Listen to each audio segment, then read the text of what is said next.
ჯარში ტრანსგენდერები აღარ იქნებიან. აღარ იარსებებს არავითარი ნაცვალსახელები. კაბიანი ბიჭები და მსგავსი სიბინძურეები დასრულებულია. შეერთებული შტატების თავდაცვის მდივნის პიტ ჰექსეტის ამ მკვეთრად ანტი-LGBT განცხადებამ შეიძლება ითქვას დაასრულა ტრანსგენდერული შიზოფრენია, რომელიც ჯერ კიდევ ბილ კლინტონის ლიბერასტული პოლიტიკის წყალობით გამეფდა ამერიკულ ჯარში. აწლეულების განმავლობაში არ წყდება კამათი იმასთან დაკავშირებით, უნდა იყვნენ თუ არა კაბიანი და პომადიანი მამრები ისეთ ბრუტალურ და მამაკაცურ პროფესიაში, როგორც სამხედრო სამსახურია. თითქოს და რა არის აქ საკამათო, მაგრამ ფსევდოლიბერალური იდეოლოგიისათვის ყველაფერი ჯანსაღი, ტრადიციული და ნორმალური საკამათოა. ყველაფერი კითხვის ნიშნის ქვეშ უნდა დააყენონ და ნელ-ნელა გარყვნილი სტანდარტებით ჩაანაცვლონ. ჯარის ტრანსებისგან გასუფთავება შეერთებულ შტატებში ჯერ კიდევ 3 თვის წინ ახალი ადმინისტრაციის მოსვლისთანავე მოხდებოდა, რომ არა პირველი ინსტანციის სასამართლოებში ჩაბუდებული ლიბერალი მოსამართლეები.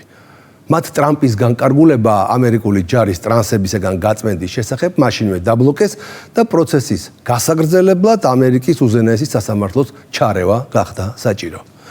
გადაწყვეტილება 1 კვირის წინ გამოცხადდა. უზენაესმა სასამართლომ დაადგინა, რომ ტრამპის ადმინისტრაციას, ვიდრე სხვა სასამართლო პროცესები გრძელდება, შეუძლია არმიაში ტრანსგენდერი ადამიანების სამსახურზე აკრძალვა დააწესოს. პირველი 1000 ტრანსგენდერი, ანუ პომადიანი მამრი და წვერიანი ქალი შეერთებული ძალებიდან უკვე დაითხოვეს. დანარჩენებს კი თვით იდენტიფიკაციისთვის ერთვიანი ვადა მისცეს.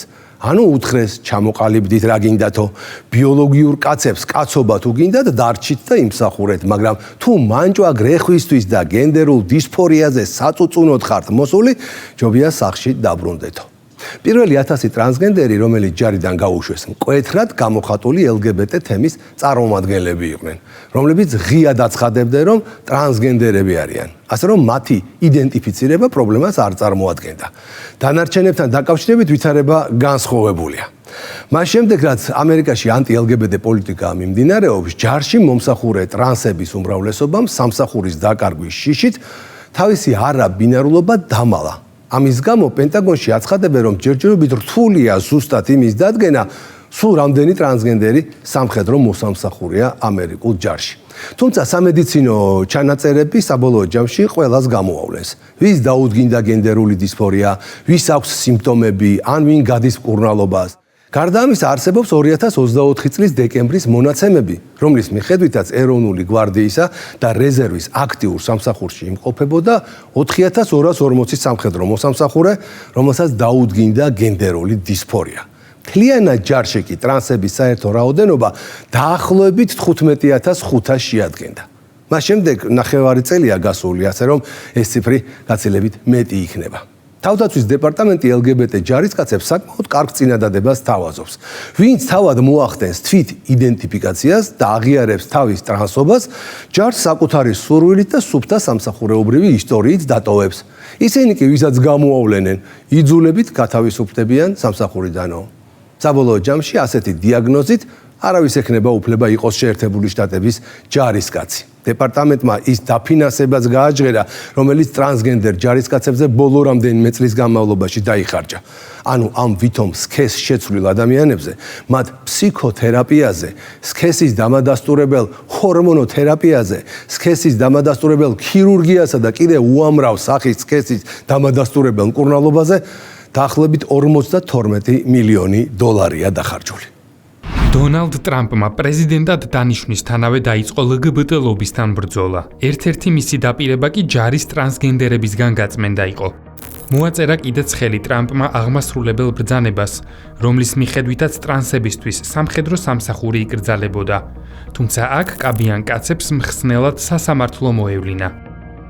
ფედერალურმა მოსამართლემ ვაშინგტონში ტრამპის მიერ გამოცემულ აღმასრულებელ ბრძანებაზე დროებითი აკრძალვა დააწესა. მოსამართლემ გააკრიტიკა ადმინისტრაციის გადაწყვეტილება და დაწერა, რომ აკრძალვა არ ღვევდა ტრანსგენდერი სამხედროების კონსტიტუციურ უფლებებს. ირონია იმაში მდგომარეობს, რომ ათასობით ტრანსგენდერმა სამხედრო მსხვერპლი გაიღო. ზოგმა სიცოცხლეს კი სასწორზე დადო იმისთვის, რომ სხვებისთვის უზრუნველყოთ თანაბარი დაცვის უფლება, რის ჩამორთმევასაც ახლა ეს აკრძალვა ითვალისწინებს. ეს დროებითი აკრძალვა კიდევ ერთი მაგალითია იმისა, თუ როგორ ებრძვიან ფედერალური მოსამართლეები ტრამპის ადმინისტრაციას და უშლიან ხელს ჯანსაღი დღის წესრიგის დამკვიდრებაში. სასამართლოში სარჩელი 6-მა ტრანსგენდერმა სამხედრო მოსამსახურემ და 2-მა წვევამდელმა შეიტანა, რომლებიც 27 იანვარს გამოცემულ აღმასრულებელ ბრძანებას აპროტესტებდნენ, რომლის მიზანიც ტრანსგენდერი ადამიანების სამხედრო სამსახურიდან ჩამოშორება იყო.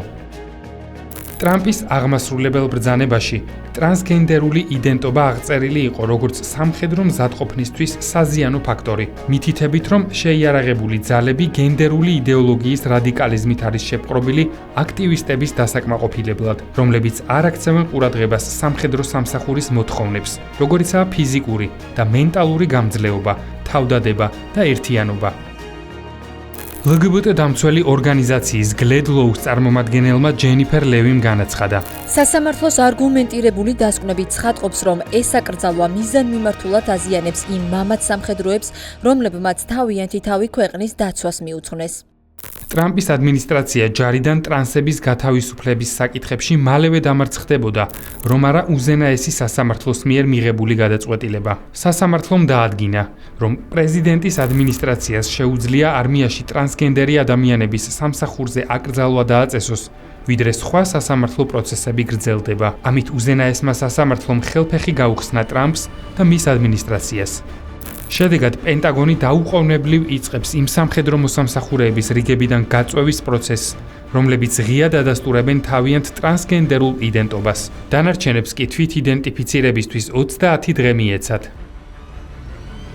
უზენაესი სასამართლოს გადაწყვეტილებამ თავდაცვის დეპარტამენტს საშუალება მისცა დაიწყოს სამედიცინო ჩანაწერების გადახედვა, რათა გამოავლინოს ის სამხედრო მოსამსახურეები, ვისაც გენდერული დისფორია დაუდგინდა, აქვს სიმპტომები ან გადის მკურნალობას. უწყების წარმომადგენლები აცხადებენ, რომ ზუსტი რიცხვის დასახელება რთულია, თუმცა სამედიცინო ჩანაწერებში ასახულია ინფორმაცია. თავდაცვის მინისტრმა პიტ ჰეგზეთმა სასამართლოს გადაწყვეტილების შემდეგ საკუთარი პოზიცია მკაფიოდ დააფიქსირა. თავდაცვის სამინისტროში ტრანსგენდერებს ადგილი აღარ ექნებათ. იმავე დღეს სასამართლოს გადაწყვეტილებამდე ჰეგზეთმა სპეციალური ოპერაციების ძალების კონფერენციაზე განაცხადა, რომ უარს ამბობენ ვოუკ იდეოლოგიასა და სისუსტეზე. აღარ იქნება ნაცვალსახელების არჩევა, აღარ იქნება ბიჭები კაბებში, ამ ყველაფერს ვასრულებთ. ოფიციალური მონაცემებით 2024 წლის 9 დეკემბრის მდგომარეობით გენდერული დისფორიის დიაგნოზი 4240 სამხედროს ჰქონდა, რომლებიც მსახურობდნენ აქტიურ ჯარში, ეროვნულ გვარდიასა და რეზერვში. თუმცა რეალურად ეს რიცხვი შესაძლოა უფრო მაღალი იყოს, რადგან ბევრი სამხედრო მალავს თავის მიდრეკილებებს. საერთო ჯამში შეიარაღებულ ძალებში დაახლოებით 2.100.000 სამხედრო მსახურობს. პენტაგონის პრესპიკერის შონ პარნელის განცხადებით, ვინც უკვე დაადასტურა საკუთარი იდენტობა, მათ მიმართ ნებაყოფლობითი სამხედრო სამსახურის დატოვების პროცესი დაწყებულია. ამ ეტაპზე ასეთი 1000-მდე სამხედროა. ახალი წესების მიხედვით მოქმედ სამხედროებს 6 ივნისამდე აქვთ ვადა, რომ თავიანთი იდენტობა თავად დაადასტურონ, ხოლო ეროვნული გვარდიისა და რეზერვის წევრებს 7 ივლისამდე. ახალი პოლიტიკა გარკვეულ გამონაკლისებსაც ითვალისწინებს. მაგალითად, მოქმედი სამხედრო, რომელსაც აქვს გენდერული დისფორიის დიაგნოზი, შეძლებს დარჩენას სამხედრო სამსახურში იმ შემთხვევაში, თუ დაადასტურებს, რომ არასოდეს განუხორციელებია გენდერული ტრანზიცია და 36 თვის განმავლობაში სტაბილურად ცხოვრობს ბიოლოგიური სქესის შესაბამისად, კლინიკურად მნიშვნელოვანი სტრესის გარეშე. თუ კი პირი გამონაკლისის წესით დარჩება ჯარში, ის ვალდებული იქნება იმ საპირფარეშოთი და საძინებლით ისარგებლოს, რომელიც მის დაბადების დროინდელ სქესს შეესაბამება. თავდაცვის დეპარტამენტის ახალი მემორანდუმი კრძალავს ჰორმონალური თერაპიის კურსებს და ქირურგიულ პროცედურებს ტრანსგენდერი სამხედროებისთვის. როგორც ირკვევა 2015 წლიდან 2024 წლამდე, ტრანსგენდერი სამხედროებისთვის ფსიქოთერაპიაზე, ჰორმონალურ თერაპიაზე, ოპერაციებზე და სხვა სამედიცინო სერვისებზე ჯამურად დაახლოებით 52 მილიონი დოლარი დაიხარჯა. უფლებების ეროვნული ცენტრის წარმომადგენელმა შენონ მინტერმა განაცხადა, რომ სამედიცინო მომსახურების ასე მოულოდნელად შეწყვეტა შეურაცხმყოფელი და სასტიკია.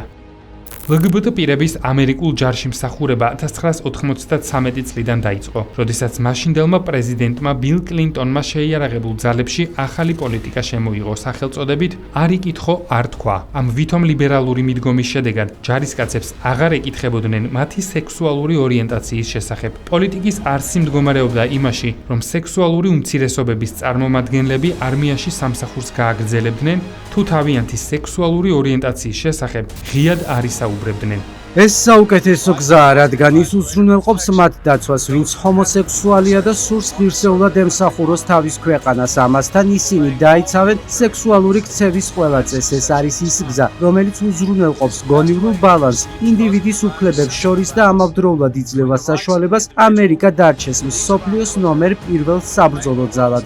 ასე გრძელდებოდა წლები. LGBT პირები არ ამბობდნენ, რომ არ იყვნენ ჰეტეროსექსუალები და მსახურობდნენ ჯარში, მაგრამ გარკვეული დროის შემდეგ LGBT პირების ჩუმად ჯარში მსახურიც მათ ლობისტებს აღარ აწყობდათ. 2011 წელს LGBT თემს მხსნელად ბარაკ ობამა მოევლინა. ობამას ინიციატივით კონგრესმა „არ იკითხო, არ თქვა“ პოლიტიკა გააუქმა. სწორედ მაშინ დაიწყო ამერიკულ ჯარში აგრესიული LGBT პროპაგანდა. ამ გადაწყვეტილებამ LGBT წარმომადგენლებს საშუალება მისცა ღიად ემსახურათ სამხედრო სისტემაში და აღარ დაემალათ თავიანთი სექსუალური ორიენტაცია. კონგრესი და ჩვენი სამხედროები საბოლოოდ გააუქმებენ კანონს, რომელიც ართმევდა გეი ამერიკელებს უფლებას ემსახურათ იმ ქვეყნისთვის, რომელიც მათ უყვართ. ფსევდოლიბერალების აზრით ობამას გადაწყვეტილება მნიშვნელოვანი ნაბიჯი იყო LGBT უფლებების მიმართულებით. მიდგომები 2017 წელს დონალდ ტრამპის პირველი ვადით გაპრეზიდენტების შემდეგ შეიცვალა. მისი ადმინისტრაცია ცდილობდა ტრადიციულ ფასეულობებს დაბრუნებოდა. სწორედ ამიტომ ტრამპმა გააუქმა ობამას მიერ მიღებული კანონი, რომელიც ღიად LGBT პირებს ჯარში მსახურების საშუალებას აძლევდა.